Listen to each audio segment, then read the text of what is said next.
Halo semuanya, selamat datang di PTK Review. Pada kesempatan kali ini, saya akan menceritakan film dari Korea Selatan yang diperankan oleh Won Bin. Film ini berjudul The Man from Nowhere. Film ini menceritakan kisah seorang pemilik toko gede yang menyelamatkan seorang anak kecil yang diculik oleh mafia narkoba. Sebelum masuk ke pembahasan, saya sarankan untuk padamkan si merah terlebih dahulu. Oke, tanpa berlama-lama lagi, kita masuk ke ceritanya. Film diawali dengan diperlihatkan sekelompok polisi yang berada di dalam mobil. Mereka bertujuan untuk melakukan penyergapan pada seorang pria. Pria itu kita sebut saja namanya Parjo. Parjo menuju sebuah bar dengan membawa sebuah tas. Dan di bar itu menampilkan seorang penari erotis. Dia bernama Hyo Jung. Di dalam bar, sudah ada seorang polisi yang sedang mengawasi Parjo. Kemudian dia melapor pada ketuanya yang berada di luar. Ketuanya bernama Detektif Kim. Detektif Kim menyuruh anak buahnya untuk menangkap Parjo ketika selesai bertransaksi. Terlihat Parjo didatangi seorang pria yang kemudian membawa tasnya, yang merupakan barang transaksi. Diperlihatkan penari erotis tadi yang bernama Hyo Jung sedang menuju loker pakaian, disusul dengan seorang pria yang membawa tas Parjo tadi. Ketika pria itu sedang berganti pakaian, Hyo Jung secara diam-diam menyetrum pria itu dari belakang dan membuat pria itu pingsan. Hyo Jung mengambil tas tadi dan ketika dibuka, isinya sebuah narkoba. Lalu Hyo Jung mencurinya dan langsung pergi. Pindah ke bar, ketika Parjo mau meninggalkan bar, polisi yang di dalam bar menelpon Detektif Kim untuk memberikan perintah menangkap Parjo. Detektif Kim pun memberi perintah dan penyergapan dilakukan.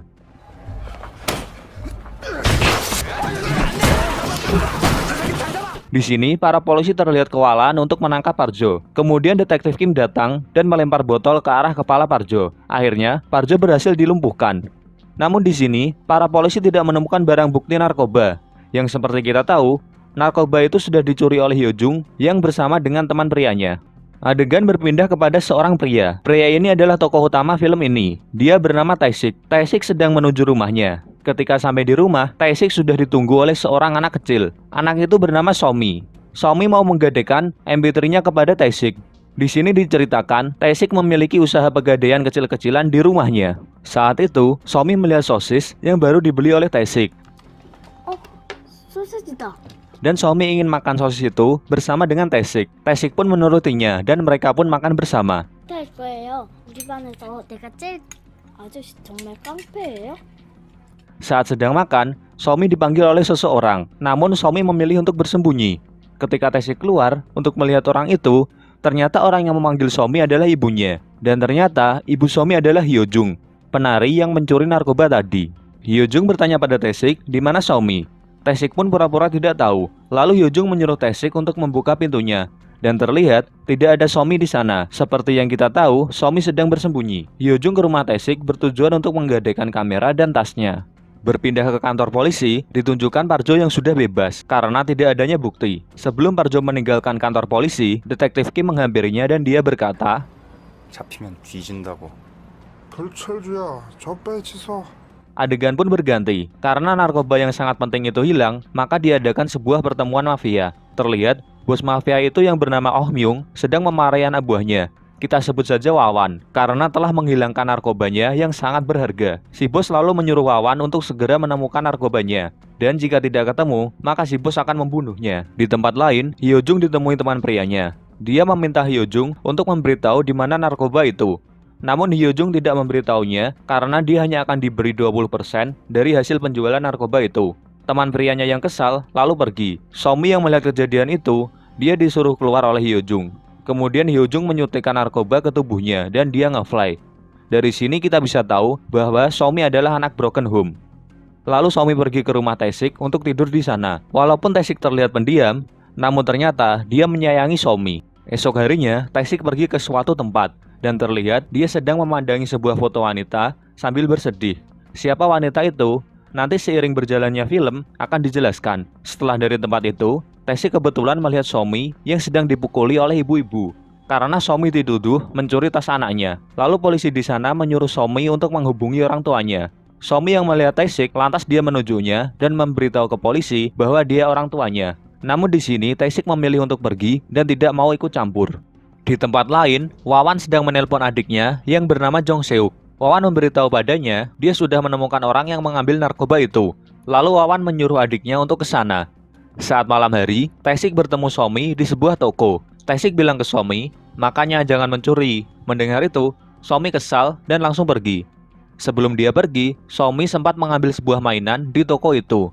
Saat Tae-sik ingin membayar mainan itu, si pemilik toko menolaknya dan dia memberi pesan ke Tae-sik, biarkan saja, anak-anak akan belajar dengan sendirinya. Dia juga menyuruh Tae-sik untuk mengajak Somi jalan-jalan. Ketika pulang dari toko, Tae-sik bertemu Somi. Somi meminta MP3-nya untuk dikembalikan. Somi yang tidak punya uang, dia lalu memberi Tae-sik kartu keberuntungannya yang bergambar kesatria kegelapan. Sebelum Somi pulang, dia berkata pada Tae-sik, 아저씨도 제가 창피하죠. 그래서 모른 척했죠. 미워하면 내가 좋아하는 사람 한 개도 없어. 막 아파요. 그니까 안 미워할래. Sesampainya di rumah, Somi melihat ibunya yang sudah disiksa oleh Jong Seok.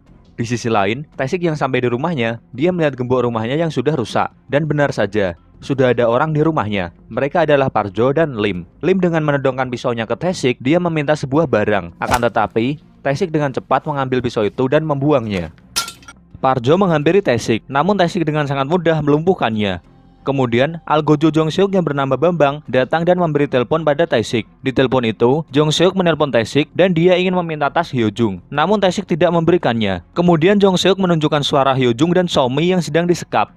Jong Seok meminta tas itu jika ingin mereka berdua selamat. Tae-sik tanpa pikir panjang, ia langsung memberikan tas itu. Dan ketika dibuka, isinya adalah sebuah narkoba yang dicuri Hyojung tadi. Sebelum pergi dari situ, Bambang meninggalkan handphone lalu menembak kepala Parjo karena mereka ingin membuat polisi menganggap Tae-sik yang bersalah. Namun yang namanya penjahat, mereka tidak menepati janjinya dan tetap membawa pergi Hyojung dan Somi. Esok harinya, Tae-sik mendapatkan telepon dari handphone yang ditinggalkan Bambang. Di telepon itu, Jong Seok meminta Tae-sik untuk mengambil narkoba jika ingin mereka berdua selamat dengan menggunakan mobil yang sudah disediakan di parkiran. Diam-diam, Wawan dan Jong Seok mengawasi Tae-sik saat di parkiran. Setelah Tae-sik mengambil narkobanya, Jong Seok menyuruh Tae-sik untuk mengantarkannya ke tempat Oh Myung. Dan Jong Seok juga menyuruhnya untuk membuang handphonenya. Sesampainya di tempat Oh Myung, Tae-sik disambut dengan ramah karena Oh Myung mengira Tae-sik adalah tamunya dari luar negeri. Dan Oh Myung juga sudah menyiapkan seorang penerjemah. Tae-sik lalu memberikan narkobanya pada Oh Myung dan meminta Hyojung dan Somi agar dibebaskan. Oh Myung pun kebingungan. 정확히 전달했어. Lalu di saat itu juga, ada telepon dari Wawan. Wawan ternyata mengkhianatinya. Dia menjebak Oh Myung dan Wawan juga sudah menelpon polisi untuk menggerebeknya. Pasukan polisi sudah mengepung tempat itu. Lalu para mafia melemparkan Tae-sik dengan tujuan untuk memberikannya pada polisi. Di tengah-tengah penangkapan itu, Oh Myung berhasil kabur. Tae-sik yang melihat Oh Myung, lantas dia langsung mengejarnya. Tae-sik mengejar dengan menggunakan mobil yang di parkiran tadi. Tae-sik berhasil menghentikan mobil Oh Myung dengan cara membuat mereka bertabrakan. Saat Tae-sik keluar dari mobil untuk mengejar Oh Myung, dia terkejut melihat ada mayat Hyojung di bagasi dengan kondisi organ dalam tubuh yang sudah hilang. Lalu Tae-sik pun ditangkap polisi. Di kantor polisi, para polisi tidak bisa mencari informasi tentang Tae-sik karena datanya terkunci. Jadi siapakah Tae-sik sebenarnya? Di tempat lain, Detektif Kim sedang berada di rumah Hyojung untuk melakukan penyelidikan dan dia menemukan nota toko gadai dari tempat Tae-sik. Dia pun lantas langsung menuju rumah Tae-sik. Di rumah Tae-sik, dia terkejut melihat ada mayat Parjo di sana. Berpindah ke Tae-sik yang sedang diinterogasi oleh polisi. Dari interogasi polisi, Tae-sik akhirnya sadar bahwa Wawan dan Jong Seok yang telah melakukan semua ini. Kemudian, Detektif Kim mendapat telepon yang memberitahu bahwa Tae-sik sudah kabur. Di tempat lain, teman pria Hyojung yang menyuruhnya untuk mencuri narkoba sudah ditangkap Wawan dan Wawan langsung membunuhnya. Sementara Somi, dia dibawa nenek-nenek yang merupakan anak buah Wawan. Somi disekap olehnya bersama anak-anak kecil lainnya. Kemudian, Wawan memerintahkan Bambang untuk mencari dan membunuh Oh Myung beserta kelompoknya. Di tempat lain, Detektif Kim melihat CCTV yang menunjukkan Tae-sik yang berhasil kabur dengan cara melumpuhkan semua polisi di sana. Dia semakin penasaran dan menyuruh anak buahnya yang ahli komputer mencari tahu siapa Tae-sik sebenarnya. Akhirnya polisi berhasil mengetahui identitas Tae-sik sebenarnya. Tae-sik merupakan seorang pasukan elit yang beroperasi di luar negeri. Namun dia berhenti dari pekerjaannya setelah mengalami kecelakaan dan dalam kecelakaan itu istrinya meninggal. Pindah ke Tae-sik, dia mengambil handphone dari Jong Seok yang sebelumnya ia buang. Lalu dia menuju ke tempat penjualan handphone ilegal untuk mencari informasi di sana. Namun para gangster di sana tidak memberikan informasi. Kemudian Tae-sik menghajar para gangster itu.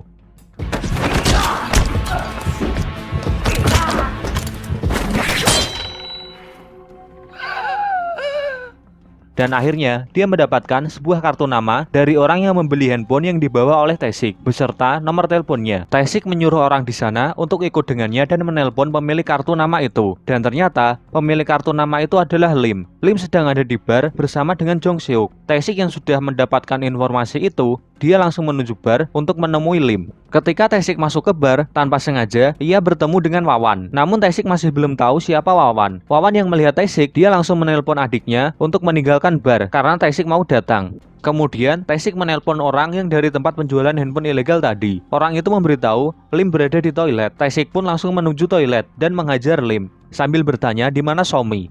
Namun Bambang datang dan menembaki Taesik.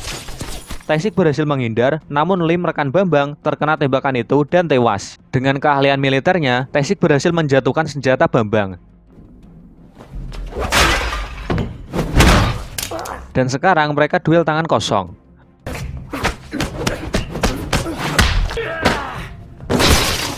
Namun Bambang bisa mengambil senjatanya lagi dan dia berhasil menembak tepat di perut Taesik. Karena Bambang kehabisan peluru, dia langsung kabur. Taesik mengejarnya sampai ke dalam bar. Ketika Bambang mau melawan Taesik lagi, Wawan datang dan menghentikan Bambang karena melihat detektif Kim yang ada di sana. Wawan lantas memberikan sebuah handphone pada Taesik, lalu mereka pergi. Kemudian Taesik ditelepon Wawan. Wawan mengakui bahwa dia yang telah membunuh dan mengambil organ tubuh milik Hyojung, ibu Somi. Kemudian Taesik bertanya di mana Somi, dan Wawan memberitahu bahwa Somi masih hidup karena dia masih kecil, jadi organ dalamnya belum bisa diambil. Mendengar itu, Taesik marah dan dia bersumpah akan mengirim Wawan ke neraka. Lalu Taesik menuju ke tempat temannya untuk mengambil peluru dari dalam tubuhnya akibat tembakan dari Bambang tadi. Saat peluru itu diambil, Taesik mengingat masa lalunya, di mana Taesik menemui istrinya di rumah sakit karena sedang hamil. Kemudian mereka pergi ke toko untuk membeli perlengkapan bayi. Saat dia keluar dari toko, istrinya yang berada di parkiran ditabrak sebuah truk oleh penjahat. Kemudian penjahat itu menembak Taesik. Taesik berhasil selamat karena temannya datang menolong dan berhasil membunuh penjahat itu. Taesik yang lukanya sudah membaik, dia lalu mencukur rambutnya sebagai tanda dia sudah siap melakukan pertempuran. Di saat itu juga, handphone Taesik berbunyi dan ada telepon dari detektif Kim. 결론부터 말할게. 너 내가 잡는다. Detektif Kim yang tahu bahwa Taesik mencari Somi, lalu dia mengatakan bahwa Somi masih hidup dengan memberitahu bahwa Somi pernah menarik ATM di wilayah distrik Cina. Kemudian Taesik memberitahu pada detektif Kim, Wawan dan Jong Seok yang mengirimnya untuk mengirimkan narkoba ke Oh Myung, dan mereka juga yang telah membunuh ibu Somi. Di tempat lain, Somi yang sedang disekap, dia melihat Bambang yang terluka. Dengan polosnya, dia memplester luka di dahi Bambang. Berpindah ke detektif Kim, dia berhasil menangkap anak buah Wawan. Darinya didapat informasi, Wawan menculik anak-anak untuk dijadikan kurir narkoba, karena anak-anak tidak akan dicurigai. Dan ketika mereka sudah besar, Wawan akan mengambil organ tubuhnya untuk dijual. Kembali ke Taesik, dia menuju ke tempat yang diberitahu oleh detektif Kim. Dia mengikuti seorang anak yang diduga sebagai kurir narkoba. Taesik sempat dikejar oleh polisi, dan dia kehilangan jejak anak itu. Namun Taesik berhasil melacaknya, dan dia sampai di sebuah gudang. Di gudang itu, terdapat banyak sekali anak-anak yang dipaksa bekerja sebagai pembuat narkoba. Anak-anak yang tidak kuat bekerja akan dibunuh dan diambil organnya. Taesik yang mengetahui itu, dia marah dan langsung membunuh semua mafia yang ada di sana. Di sana juga ada Jong Seok, namun Taesik tidak langsung membunuhnya. Taesik menelpon Wawan dan memberitahu dia telah menangkap Jong Seok. Taesik meminta Somi dikembalikan dalam waktu 1 jam. Setelah selesai menelpon, Taesik meledakkan Jong Seok beserta tempat pembuatan barang haram itu. Di luar, Taesik menyuruh anak-anak untuk menunggu bantuan. Wawan yang mengetahui adiknya disiksa, dia memerintahkan anak buahnya untuk mencongkel mata Somi. Di tempat lain, dokter psikopat yang mendapatkan perintah dari Wawan sedang bersiap untuk mencongkel mata Somi. Dan di sana juga ada Bambang. Berpindah ke polisi, mereka berhasil menemukan tempat anak-anak disekap dan menangkap semua mafia di sana. Kembali ke Taesik, Taesik sampai di markas Wawan. Wawan bertanya pada Taesik, kenapa kau sampai repot-repot datang ke sini demi anak kecil dan beritahu di mana Jong Seok? Taesik menjawab, aku tetangganya, serahkan Somi dulu. 옆집 아저씨. Lalu Wawan memberi botol kaca pada Taesik yang isinya sepasang bola mata. Wawan memberitahu bola mata itu adalah milik Somi dan Somi sudah tewas. Taesik yang melihat itu, dia marah dan membantai semua mafia yang ada di sana.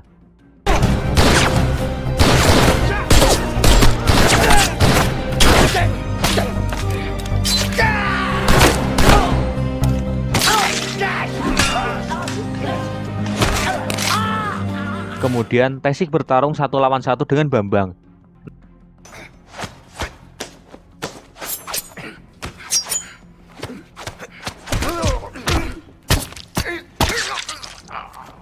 Namun kali ini Taesik berhasil membunuhnya. Kemudian Taesik mengejar Wawan yang sempat berhasil kabur menuju ke parkiran. Di sana Wawan hampir berhasil kabur dengan menggunakan mobil. Namun Taesik dengan jitunya dia berhasil menembak ban mobil yang dikendarai oleh Wawan.